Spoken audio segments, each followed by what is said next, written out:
Saya pun Allah SWT pernah sekali jumpa dengan Syekh Muhammad Ibrahim Abdul Ba'is Al-Kitani. Waktu saya mula-mula ke Mesir. Jadi dah tua orang kena tahnik lagi kan. Takkan besar-besar ni, Syekh tolong tahnik saya. Sebab kawan-kawan saya bila tengok anak saya ditahnik, Muhammad Abu Nur ditahnik oleh Syekh Yusri apa semua. Saya tahnik tu Ustaz Hirun Nizam dia tanya, orang tua-tua tak boleh tahnik ke Syekh? Kalau Syekh tahnik kami sekali kan? Boleh tak? Syekh gelak lah kan. Nak tahnik boleh, tak main nak tahnik. Khitan kali lagi pun boleh. Jadi Allahumma salli ala Muhammad. Saya pun masuk dalam bilik dengan Syekh Muhammad Ibrahim. Masuk dalam bilik, kami dua orang ada waktu tu. Kemudian saya kata kepada Syekh saya nak, kalau boleh lah, sebahagian daripada badan Syekh tu ada dalam badan saya lah. Syekh cucu Nabi tak? Sayyidina Hussein, belah Sayyidina Hussein. Dia kata kalau boleh sebahagian daripada badan Syekh ada dalam badan saya. Saya terbuka mulut. Saya buka mulut, dia pun masuk tu ayat liuk dalam mulut saya. Masuk tu ayat liuk dalam mulut saya. Masuk tu ayat liuk dalam mulut saya. Masuk tu ayat liuk dalam mulut saya. Masuk tu ayat liuk dalam mulut saya.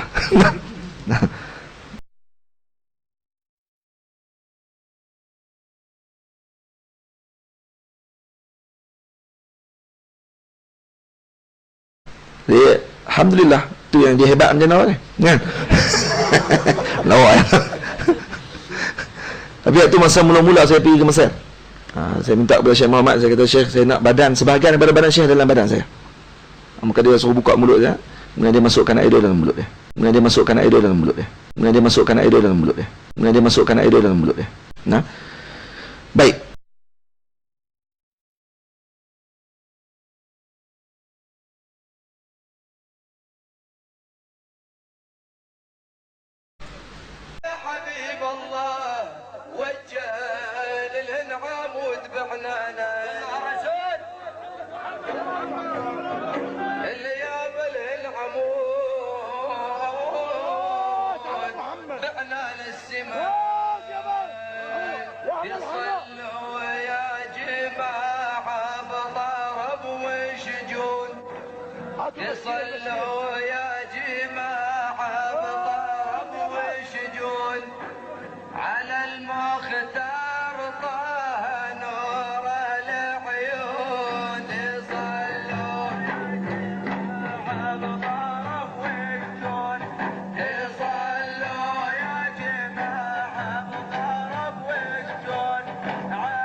Anak saya Muhammad tu, kalau kata kalau besar dia nak kena peringat lah. Sebab tahnik ni penting. Penting kenapa? Satu zikroyat kepada dia. Bila dia besar nanti, kita boleh abang kat dia, kamu ditahnik oleh berapa orang ulama. Syekh ni tahnik kamu, Syekh ni tahnik kamu, Syekh ni tahnik kamu. Tak malu ke kamu kalau kamu nak buat jadi benda tak elok dalam hidup kamu? Hak tahnik kamu ni orang yang mulia-mulia, orang soleh. Dia ditahnik lebih kurang 15 orang ulama seluruh dunia. Di Makkah Al-Mukarramah, semua ulama saya pergi, semua tahnik dia. Syekh Omar Jailani, Syekh Omar Jailani, Syekh Tariq Sardar. Ni semua ulama-ulama hadis, ulama fiqh. Kemudian Syekh Ayub Ahdal. Syekh Ayub Ahdal kata kepada saya, bawa mai anak kamu jumpa dengan saya. Saya pun bawa Muhammad pergi jumpa. Dia ambil gambar dengan Muhammad. Ambil gambar dengan Muhammad, lepas tu dia kata simpan gambar ni elok. Syekh Ayub tak boleh ambil gambar, simpan gambar ni elok. Syekh Ayub tak boleh ambil gambar, simpan gambar ni elok. Syekh Ayub tak boleh ambil gambar. Dia pun pegang haram ambil gambar. Tapi dia kata hak ni kena ambil gambar. Ambil. Betul dia pun. Saya pun ambil gambar dia. Boleh handset. Dia kata cuci gambar ni, simpan elok-elok. Dia kata gambar ni akan jadi kesan besar dalam hidup dia nanti. Gambar ni akan jadi kesan besar dalam hidup dia nanti. Gambar ni akan jadi kesan besar dalam hidup dia nanti. Kata, bila dia besar nanti tunjuk gambar ni kat dia. InsyaAllah dia akan jadi kesan besar dalam hidup dia. Hak tu yang dia besar. Wallahu a'lam.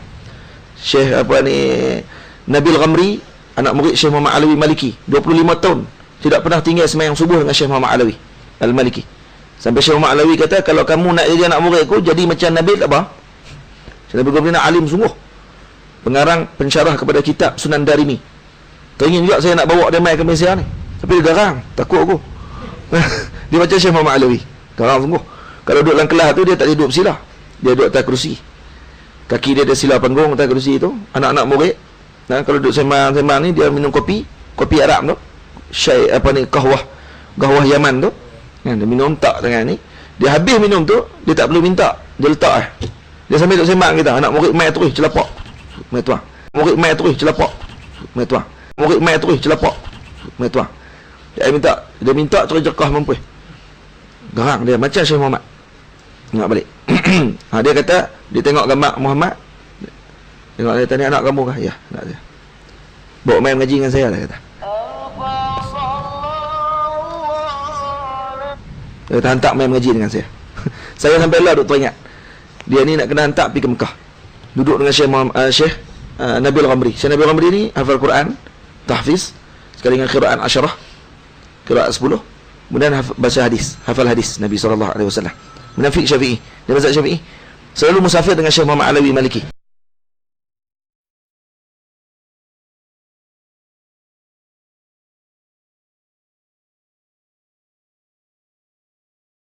Nah, Syed Muhammad Alawi Maliki ni macam bapak dia dah. Bapak kedua dia kata. Malah dia kata ni adalah bapak pertama aku banding dengan lain. Ni antara ulama di Mesir memanglah ramai lah. Syekh Ali dia tak jumpa lagi. Mufti Mesir dia tak jumpa lagi. Sahabat radhiyallahu anhum ajma'in, mereka suka untuk mengambil kesempatan dengan adanya baginda sallallahu alaihi wasallam untuk membawa bayi mereka yang masih kecil supaya baginda sallallahu alaihi wasallam tahnik bayi-bayi ni. Tahnik ni orang Melayu panggil apa? Belah mulut. Buka mulut ke belah mulut? Belah mulut. Jadi bawa tahnik ni merujuk dalam macam ni. Tahnik ni ambil buah, biasa orang Arab buat kurma lah. Dia akan masuk dalam mulut dia, dia akan gigit bagi dia lembut tu kan. Kurma ni tuan-tuan kalau nak tahnik anak, jaga-jaga buah kurma ni kena buang dia punya kulit dia tu, sebab lagi dia lekat. Budak kecil-kecil dia tak patah sangat kan. Jadi buang kulit dia tu, ambil hak isi tu saja kan. Jadi Rasulullah SAW dulu dia akan gigit benda tu, kemudian dia akan suaplah kepada budak tersebut. Dan para sahabah melakukan membawa anak ni kepada Nabi. Bila Nabi buat tahnik, mereka nak mengambil kesempatan untuk bertabarruk, yakni mengambil berkat daripada air liur baginda sallallahu alaihi wasallam. Yakni bila Nabi kunyah kurma tu, Nabi ambil isi buah kurma yang dahulunya tadi, suap dalam mulut budak tersebut. InsyaAllah ada keberkatan daripada air liur tersebut kan, akan memberkati budak ini, dan juga berkat doa baginda sallallahu alaihi wasallam. Itu asal yang dikatakan sebagai tahnik, ataupun yang dikatakan juga oleh orang Melayu kita belah mulut tu. Belah mulut. Tapi tuan-tuan, saya nak sebut sikit tentang benda ni. Orang menyatakan bahawasanya perbuatan itu bila Nabi buat, maka kita pun kena buat benda yang sama. Yakni kita bila ada anak, kita cari mana-mana tok guru, mana-mana ustaz. Jadi kalau kita bagi dia buah kurma ataupun kita bagi dia buah pisang, dia akan kunyah dulu buah pisang tersebut, kemudian ataupun buah kurma itu dia akan suap kepada anak kita. Jadi mudah-mudahan dia ni ustaz, dia ni tok guru, dia orang yang saleh, jadi ada keberkatan pada dia, maka air liur dia juga adalah barakah. Mudah-mudahan keberkatan itu akan pergi kepada anak kita. Demikian apa yang difahami oleh kebanyakan orang kita pada hari ini. Namun wallahu a'lam, pada saya dalam hal ini kita dapati para sahabah radhiyallahu anhum ajma'in hanya melakukan perkara tersebut kepada baginda sallallahu alaihi wasallam sahaja. Mereka tak lakukan kepada orang lain selain daripada baginda sallallahu alaihi wasallam. Sebab itu kita dapati selepas daripada kewafatan Nabi, tak ada pula diriwayatkan bahawasanya sahabat ataupun di kalangan para tabi'in bawa anak mereka pergi jumpa dengan Abu Bakar ataupun Umar ataupun Uthman ataupun Ali ataupun Abdullah ibn Amr ataupun Abdullah ibn Abbas, sahabat-sahabat yang hebat yang terkenal dengan kesalehan, dan tidak ada orang yang lebih baik daripada sahabat Nabi SAW yang wujud pada zaman tersebut. Tapi tak ada pun diriwayatkan yang orang-orang lain pakat bawa anak-anak minta supaya Umar ni kunyah buah kurma, kemudian suap nak ambil berkat daripada ayat liuk Umar ataupun Abu Bakar dan sebagainya. Tak ada benda ni. Jadi wallahu alam, kalau begitu tak ada, maka sepatutnya kita pun tak buat benda yang sama. Tak buat benda yang sama. Yakni tidak beriktikad bahawasanya pada diri orang yang saleh itu adanya keberkatan yang boleh kita bertabarruk dengannya. Maksudnya apa? Bekas atau ayak liuk dia. Kan? Ayak liuk dia. Minuman yang dia dah minum. Kan? Ustaz kadang-kadang dia minum tak habis, ada sikit lagi. Orang pekat berebut main minum. Ni ayak ustaz. Boleh tadi kot-kot tadi dia embuih-embuih sikit-sikit dalam tu ke? Kan? Dia masuk dia punya aura berkat dalam tu, dia pindah mai kat kita. Ataupun ustaz ni makan nasi kan? Maka kita jemput dia mai di rumah kita, dia makan nasi, adalah dia tinggal sikit-sikit 2-3 biji nasi ujung tu, adalah kuah-kuah parpu sikit kan, kari dalca pipi tu sikit-sikit kan. Jadi kita tengok ustaz-ustaz dah basuh, kita pun ambil pinggan ustaz, buat pergi kat dapur, kita pun tarik gitu, makan. Ini ni bekas ustaz ni. Jadi ustaz duk makan tu, berkat ni keluar ke celah-celah jari dah, meresap ke dalam pinggan tadi. Sudah sampai terang tu kita fikir.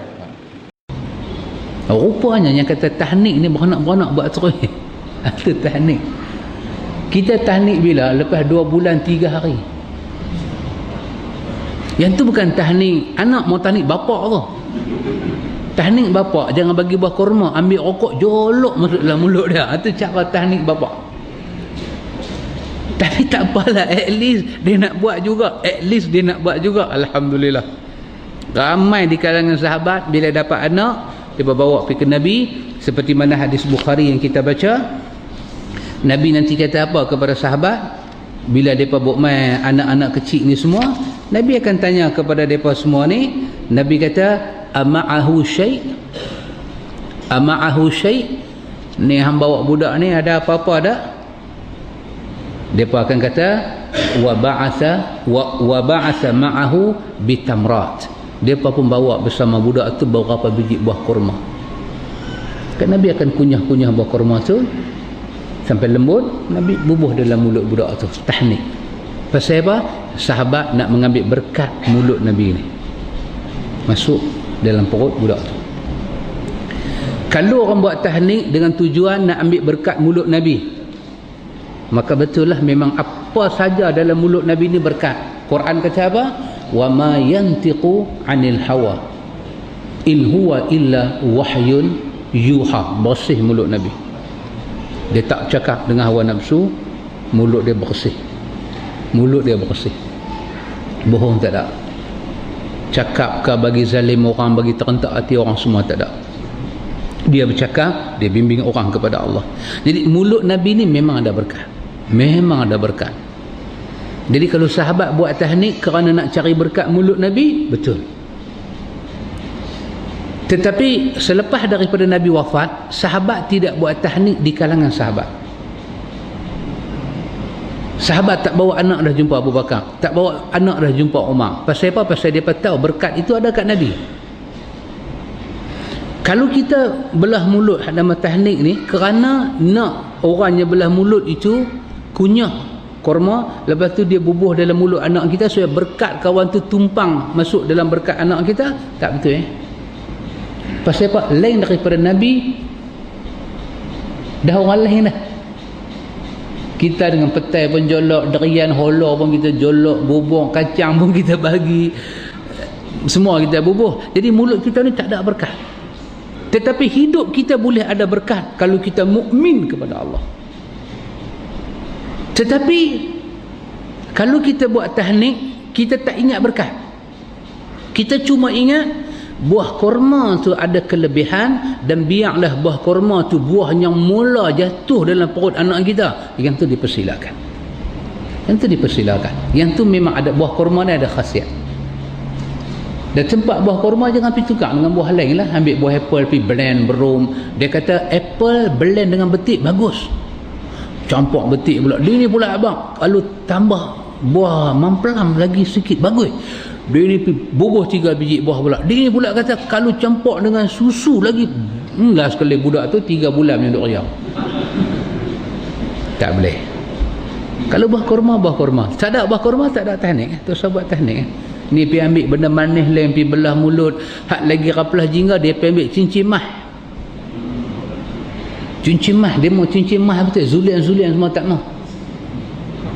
Takut sekali kena mulut budak tu berubah kulit.